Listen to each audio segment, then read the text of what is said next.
Getting ready to check out another one of America's national parks at Wind Cave.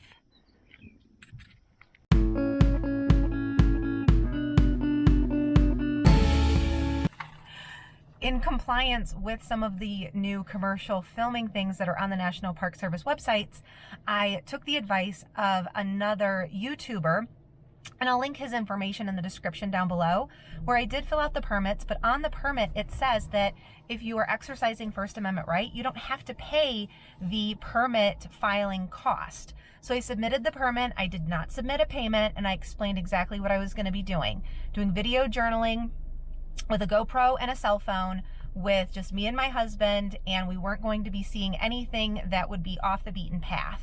And happily, the park ranger, Jennifer Jackson, was wonderful. She contacted me and let me know that I don't need a special use permit for commercial filming at Wind Cave, as I'm not requesting to film in a wilderness area.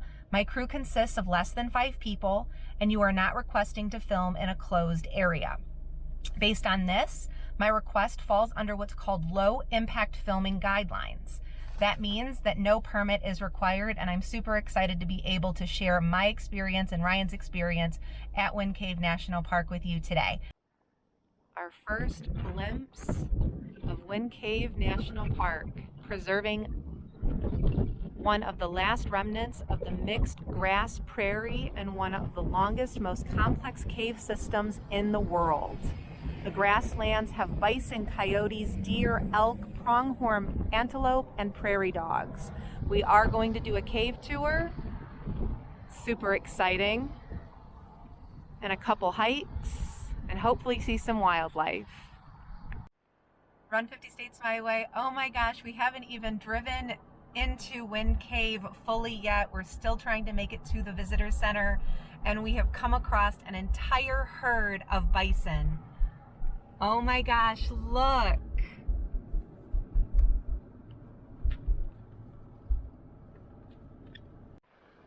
Everybody talks about Custer State Park Wildlife Loop, and literally they're all right here. There's one, a baby, there's a big one over there rolling in the dirt.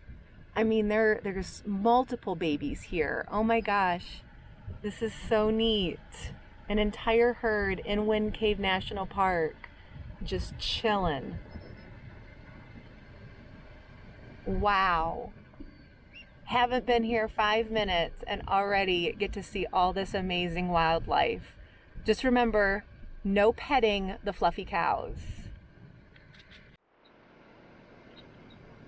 Wow. Okay, Ryan, he's starting to look.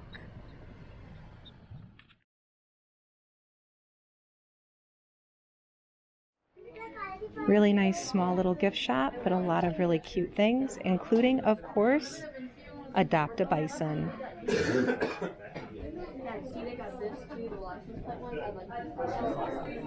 location that has multiple stamps to choose from. We are at Wind Cave Visitor Center. We're gonna do the fancy one up top.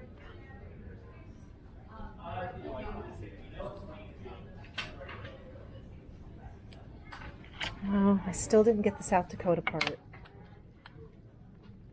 I need like stamping tutorials. Now for the cancellation stamp.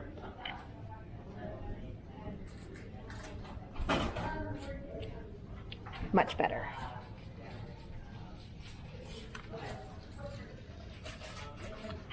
Yay!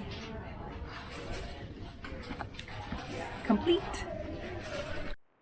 It is recommended to buy your Wind Cave tour tickets online because there's only so many options available and the tours do sell out. So we purchased our tickets in advance on recreation.gov, and you just come and check in. We got here early enough to where we're going to do the Prairie Vista Trail, which is a 1-mile loop right outside of the visitor center before our cave tour. And then we might hit up another 1 to 2 trails while we're here as well. So we have about 25 to 30 minutes to see this nice trail, as well as to put my hiking pack and all of our belongings in our car, and go to the bathroom before our tour, because you're not allowed selfie sticks, you're not allowed anything to drink, or any backpacks or things like that while on the cave tour. So just keep that in mind.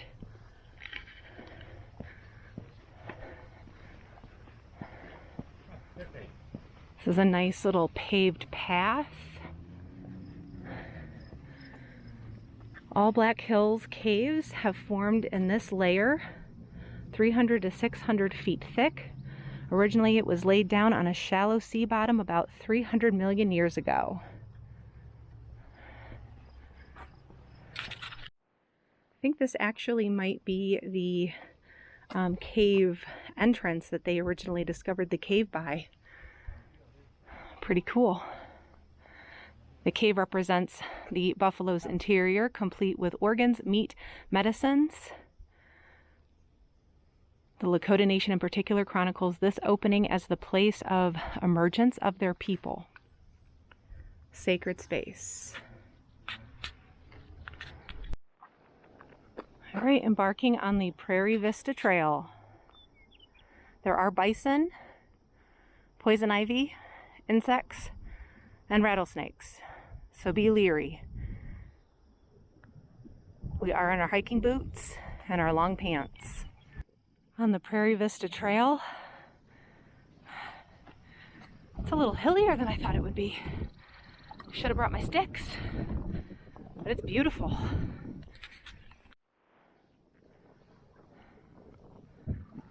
Great Plains of South Dakota.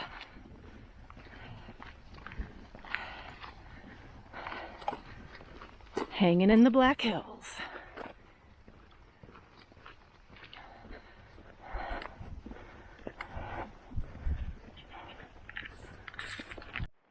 So literally completely underneath our feet are all of the caves.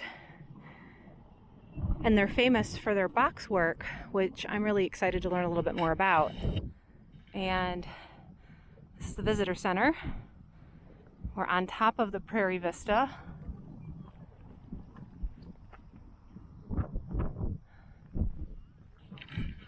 And I gotta say, as somebody who does not really recognize and understand nature, yesterday when we were at Scottsbluff, the ranger was telling me and showing me, like with a little rattle, essentially from one of the rattlesnakes, what it sounds like. But in the grass there are also these bugs that make a similar sound. So every time I hear the bug, I get scared because I don't know if that's a snake or not. So yeah, nature. But this is a really beautiful trail.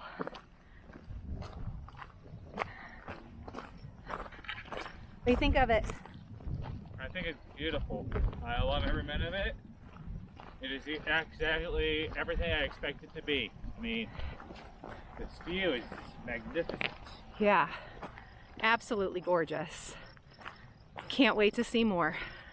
So here's the placard that the ranger told us to look for that commemorates Alvin McDonald. He is an early explorer and guide of Wind Cave. He died in 1893. He was born in Iowa, and he was the original operator of Wind Cave during the period of 1890 to 1893.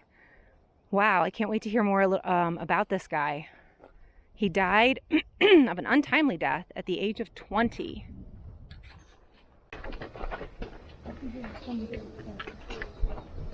Alright, so welcome everyone. This is the largest known natural entrance to Wind Cave. Now, there's a lot that's associated with this site. I'm going to do a brief retelling of the Lakota emergence story. I highly recommend that y'all pick up a full copy of it up at the Visitor Center. It's one of the stories that makes Wind Cave truly unique. Honestly, it's one of my favorite parts of my programs.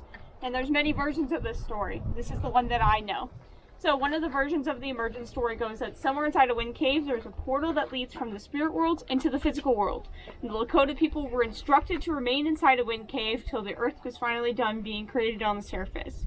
So they waited and waited and waited. But there was two trickster spirits living on the surface at this point. You had the spider spirit, and then you had the spirit of this woman. This woman, she was cursed to live on the earth, and she was cursed with two faces. One that was incredibly beautiful, and then another that was hidden by a shawl. The one that was hidden by a shawl was so ugly, it would strike fear into anyone who saw it. Now from there, that spider spirit kept playing tricks on this woman, and she got sick of it. So she agreed with the spider spirit to play a trick on the humans down there in exchange for leaving her alone forever. So they sent the woman's spirit guide on down the natural entrance here with a pack filled with berries and beautiful clothes, but most importantly, dried meat.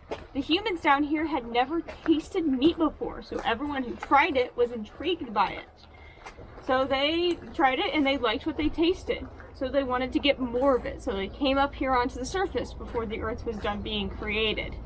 Now from there they had a great time. It was summer when they emerged. There was food everywhere on every tree. But then summer turned to fall, and fall turned to winter. From there, they didn't know that they needed to prepare food for the winter, so they started to struggle. They went to that woman to ask her for her help, and that's whenever she dropped her shawl, revealing the ugly face that had been hidden all along. Knowing their mistake, they went back to the natural entrance here, where they begged, pleaded with the Creator to be let back inside the cave. The Creator was not going to let this group of people back inside, because they had disobeyed by leaving in the first place.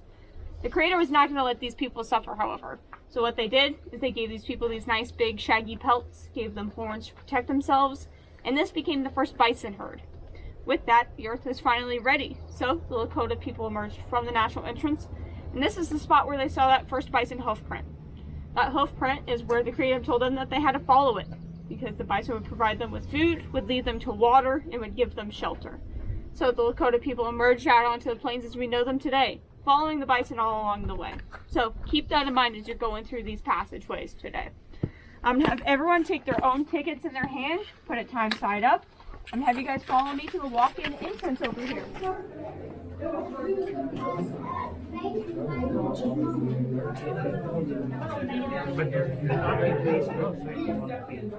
Yeah, no, that's okay.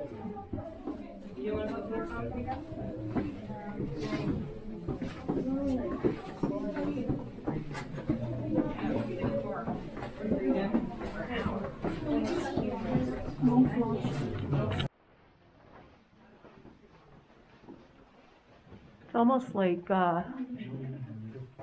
barnacles. Looks like barnacles.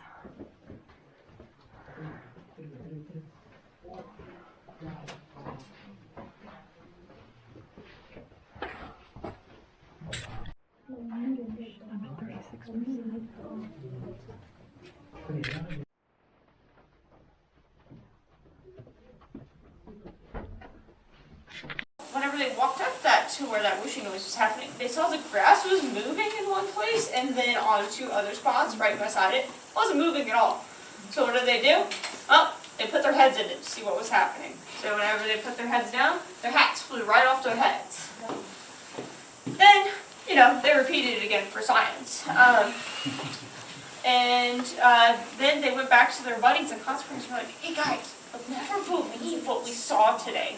Their buddies didn't believe them. So they decided to make the 2-hour horseback journey on up here. And whenever they came here the next day, well, they were surprised because their hats flew off their heads down into the cave. So they named it after what they saw. Wind Cave. Now from there, the cave was a bit of a local curiosity until about 1890. And the South Dakota Mining Company got an interest in the land here. See, it was the middle of the Black Hills Gold Rush, and if any of y'all have been to Deadwood, you know exactly what I'm talking about. There is so much precious minerals to be had, so they wanted to see what was going to be down here. So they sent a family here to investigate that claim. They sent the McDonald family. Now, the McDonalds had a 17-year-old son named Alvin. Alvin, he loved to explore the cave. Actually explored quite a lot of it by that back then standards. He explored about 8 to 10 miles worth of passageway. The reason why we know this is he kept an incredibly detailed journal that we actually have here at Wind Cave. Turns out in the 1980s, one of his family members plopped the journal down on our visitor center front desk and said, "This is Alvin's journal," and then immediately left. My boss's boss, he was working here back then and is still mad that he was not working the visitor center front desk that day. Now, from there, Alvin kept a really detailed record of what he did and didn't find inside the cave here. Sometimes, though, he kind of forgot to write things down, and that led to some instances in the 1950s and 60s whenever people were going through previously unexplored passageways, finding Alvin's initials written in the ceiling with candle soot. Yeah, pretty cool. Oh, wow. I said suspiciously smooth. Oh, wow. Now that I pointed out, you can see it a lot more. Yeah, you can definitely see where they blasted it. And spent the night. Yeah. Well, that'd be kind of creepy. Actually, they had picnics right here. So you see where it's really nice and flat right here? Mhm. That's because they would have blankets, they'd lay them out, and they'd have their picnics right here inside the cave. Good night, kids. We're spending the night in the cave for Halloween. That would be fun, but, you know. Sure.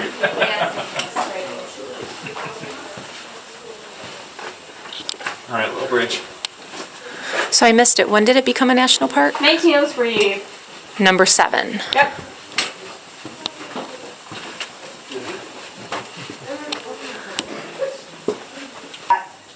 There's another way you can see stablers and floats on the cave. So one thing that they did is, in order to kind of make the cave worthwhile as well, they would sell samples from the cave to anyone and everyone they could. Unfortunately, what that means is, you can kind of see right here how all this baby boxwork is right there. If you look right over here, you can see where it's been chipped away. And you can see that through a lot of the sections of the cave. Right there is also a great example of it. You can see exactly the dividing line on where they chipped it off, where they kept it in place. So, whenever the two families started to sue each other on who actually owned Wind Cave here, well, they ran into some issues. Neither of them had filled out their paperwork correctly, being the #1 problem.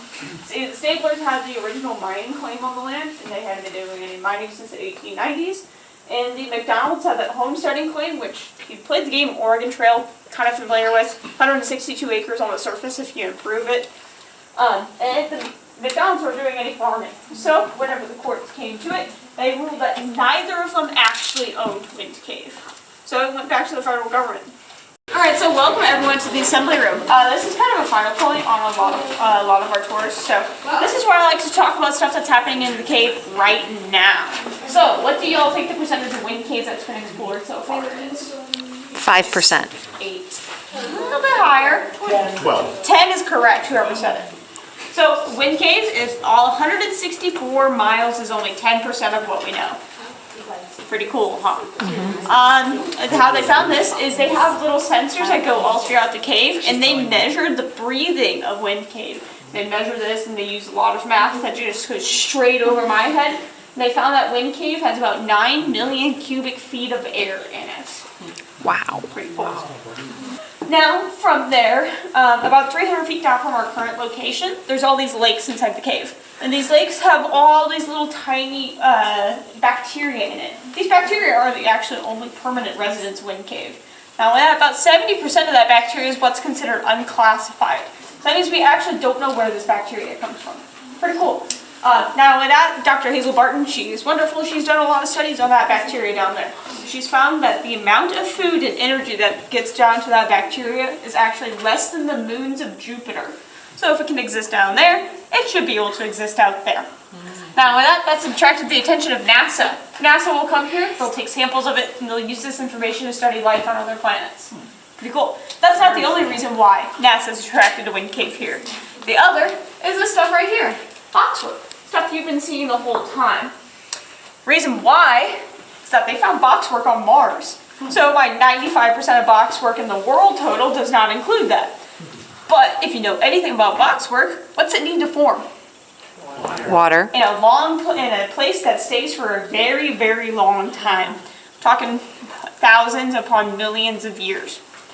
So, if that is boxwork on Mars, that'd be a pretty huge discovery. Water on the red planet. Yep, pretty much. So, what can we do to keep Wind Cave looking nice and pretty? Ideally, what my kind of goal is that how many pictures y'all took today, that in 50 to 60 years, this cave will still be the exact same as the pictures you took today. And the simplest answer is to just pick up a piece of trash as you go along your day today. Our ideas on conservation have shifted a lot here at the park.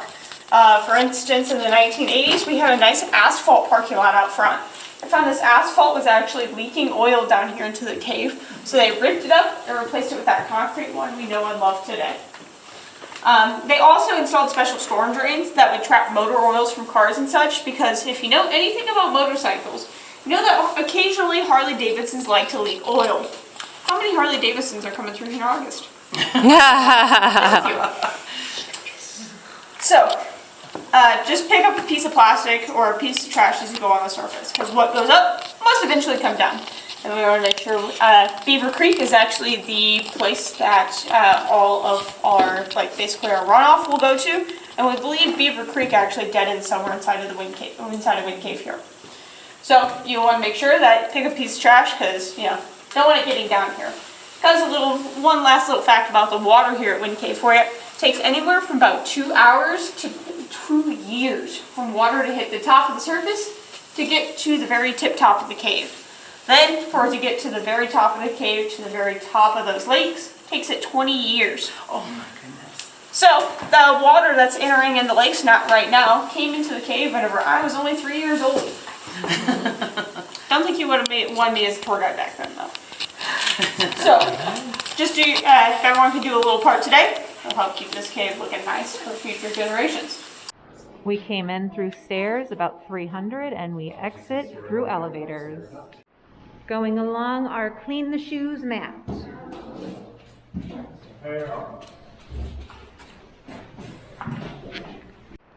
Well, that's a wrap for Wind Cave, another national park marked off our list.